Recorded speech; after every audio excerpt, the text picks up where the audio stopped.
I pokolji u Čelebiću su počeli krajem jula, tačnije 29. jula 1941. godine.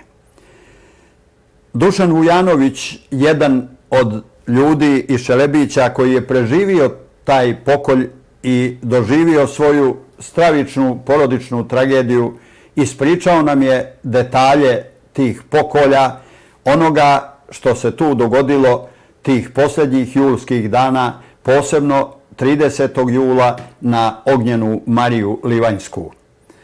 Najprije su 28. jula ustaše zaredile i pokupile sve odrasle muškarce Srbe od 16, 17 do 77 godina i sve ih doveli u mjesnu školu i napunili dvije velike učionice.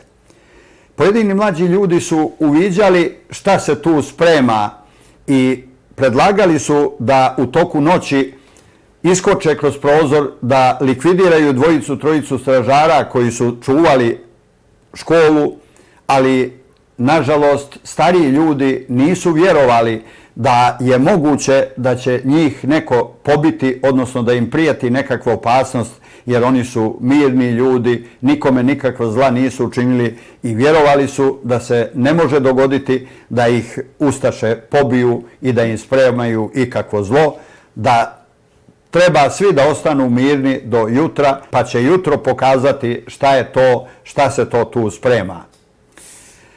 Jedan od onih koji su stražarili ispred škole bio je i Marko Bilić, Hrvat iz jednog susjednog sela, koji se neko vrijeme prije toga sprijateljio sa Dušanom Vujanovićem i u jednom trenutku je ušao u učionicu, primijetio Dušana i pozvao ga napolje da izađe. Pošli su zajedno do Dušanove kuće koja je udaljena jedva 30 metara od škole. Bilić je tu Dušanu rekao da se Boga mi zlo sprema i da pripazi dobro. Ako se ujutru preko barjaka pojave vozila, to znači da će biti zla i da on odmah bježi i spasava se kud zna. Tako se baš i dogodilo. Po zori izbila su vozila od Livna i putem preko barjaka krenula put škole. Marko Bilić je dotrčao u Dušanovu kuću i rekao mu da bježi. On je na brzu ruku iskočio i sklonio se u jedan žbun ispred kuće, jednu zovu gustu. Tu se uvukao i sklonio da ga ne primijete ustaški koljači. Ustaše su došle i počelo je vezivanje ljudi. U velike konope prevezivali su po dvojicu, trojicu, a zatim drugim konopima grupu za grupu i pripremili da ih vode prema jami Bikuši. Tako se upravo zove jama koja je udaljena nekih 2-3 kilometra od škole. Dušan je sve to posmatrao, vidio je da su ubili nekolicinu ljudi koji su se protivili i otimali, koji nijesu dozvolili da ih vežu, ubili su ih tu na licu mjesta i to je već bio siguran znak da se ne sprema ni ostalima ništa dobro.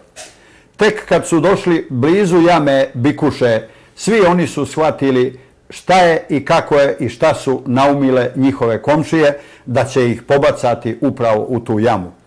Tu je došlo do određene pobune, ali su ustaše pripucale i većinu od njih pobile, a potom i one mrtve i one ranjene i one koji su još slučajno ostali živi pobacali u tu čuvenu i dobro poznatu jamu. Sreća je bila da u toj jami ima jedna polica na nekih 10 metara, jedno proširenje, i svi oni koji su pali na tu policu, oni su uglavnom ostali živi i uspjeli da se uvuku unutra u špilju, da izbjegnu bombe koje su ustaše potom za njima bacale. U toku noći, kad su ustaške straže otišle iznad jame i kad se zaista pokazalo da više ustaša nema u okolini, oni najzdraviji, oni koji su bili najmanje povrijeđeni, uspjeli su nekako da razvežu konope sa onih mrtvih i onih koji su bili prevezani. Gajo Vujanović je uspio da se izvuče i da se ispenje uz liticu i izvuče iz jame, da potom gore za neko obližnje drvo sveže taj konop i da izvuče 20-ak onih koji su preživjeli taj pokolj, a onda su svi krenuli dalje odatle, što dalje od Čelebića, jer je očigledno bilo da je počeo veliki pokolj, odnosno da je počela istraga Srba u tom velikom selu.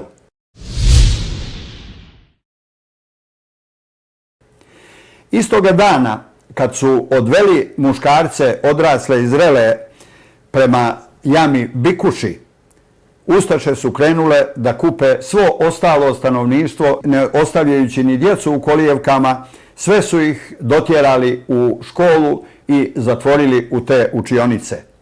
Istjerali su i poveli u učionicu i majku 5 sestara i suprugu Dušana Vujanovića, koja je upravo bila počela da se porađa. Nisu joj dozvolili čak ni da se porodi, preveli su je u školu i ona se tamo u toku noći porodila. Sklonjen u žbunju ispred kuće, Dušan Vujanović je te noći slušao stravične krike iz škole, iz drvarje ispred škole, gledao šta se radi na mjesečnoj noći tu ispred škole, ispod granatih oraha, gledao kako ustaše izvode mlade nevjeste i djevojke, kako im vezuju pletenice za grane oraha, kako ih siluju, a potom bradvama, sjekirama, lopatama, krampovima ubijaju i trpaju u drvaru ispred škole. Ujutro, kad je svanuo dan, ustaše su došle i tu ispred škole napravili svojevrsni hodnik. Pobili su 4 koca i sa jedne i druge strane prikovali daske, napravili jedan prolaz dužine oko 3 do 4 metra i širine oko 1 metar. Potom su izvodili grupu po grupu iz škole, trpali ih u taj prolaz, a onda rafalima s leđa ubijali. Dušan Vujanović je odatle vidio kako iz škole izlazi njegova majka, kako izlazi njegovih 5 sestara, kako izlazi i njegova supruga, koja je u travezi nosila tek rođenog sina, koji eto nije poživio više od nekoliko sati. Svi oni su završili na tom strašnom gubilištu. Mnogi od njih naravno nisu ostali na licu mjesta mrtvi. Nije to smetalo komšijama koji su sa 5 kola konjskih došli i trpali leševe u kola, a onda ih uz pjesmu odvozili na barjak i trpali u one rupe prethodnih dana pripremljene za grobnice Srba. Kažu da su podvriskivali na konje i tjerali ih uz pjesmu kao da se vraćaju sa žetve, kao da se vraćaju sa guvna. Dušan Vujanović je u skloništu ostao puna 2 dana i 2 noći, a onda se izvukao i uspio da se neopaženo uvuče u pojatu svog prvog komšije Popovića, Hrvata. Ujutro, kad je Popovićeva žena došla, on joj se javio i zakumio da mu donese čašu vode i parče hljeba, jer 3 dana nije ništa stavio na usta. Ona je obećala, ali umjesto hrane i vode dovela je ustašku patrolu. Uhvatili su Dušana, odveli ga u jednu pojatu u kojoj su bile još 2 Srbina koji su preživjeli kao i on. Postrojili su ih jednog iza drugog i pucali kroz njih.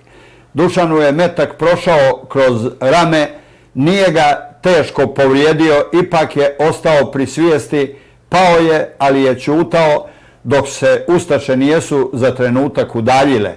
Naime, u tom trenutku je iskočio još jedan od Srba koji je bio pritajen u nekom skloništu i krenuo da bježi niz selo. Počeli su da pucaju za njim i sve ustaše su krenule u potjeru. Dušan i još jedan od te dvojice koji su sa njim strijeljani to je iskoristio i uspio da se izvuče i da se tako konačno spasi, da pobjegne uz planinu i da izbjegne ustašku ruku.